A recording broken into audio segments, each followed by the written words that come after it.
The new skill I chose to learn was to knit. So I firstly set myself a goal of starting to knit a scarf that I could wear in the future.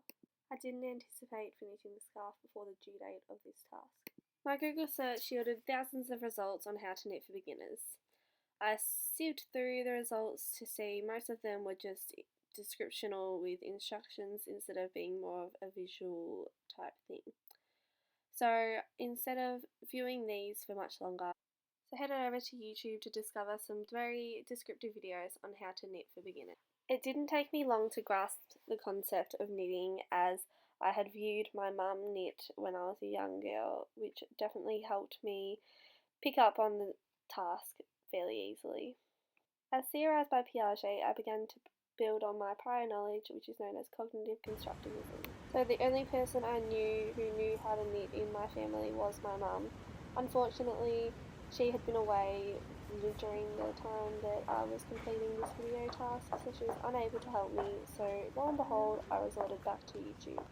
The only person I knew who could assist me with knitting was my mum, who could scaffold and shadow me throughout the task. Unfortunately, she was away during the time of making this learning video, so I had to resort to the YouTube videos, which were just as helpful.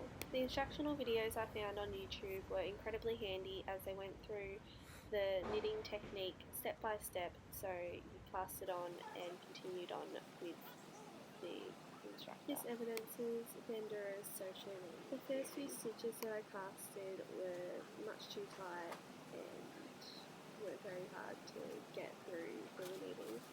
To go again.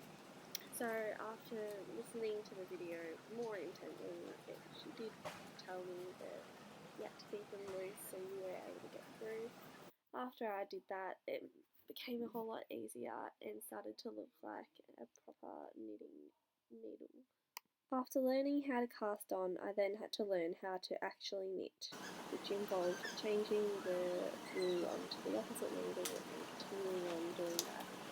It actually became quite an easy task through watching the demonstrational video, as once again the lady went step by step through each knitting row and made it a whole lot easier to grasp the concept of knitting. The instructional video was extremely handy as I was able to compare my knitting skills to the ladies in the video and compare to see how well I was doing. Which, though unorthodox, I would consider this reinforcement from a more knowledgeable other, as theorised by Vygotsky. As I continued on, I found each stitch becoming easier than the next as I began to problem solve and stop pulling the wool so tightly, so it was much easier to continue knitting. After each completed stitch, I felt myself becoming more confident and efficient, as well as discovering a great sense of achievement in my knitting skills. While the finished product, not quite finished yet, will be a scarf, could be seen as extrinsic motivation, it definitely is intrinsic motivation which stemmed my love for knitting now.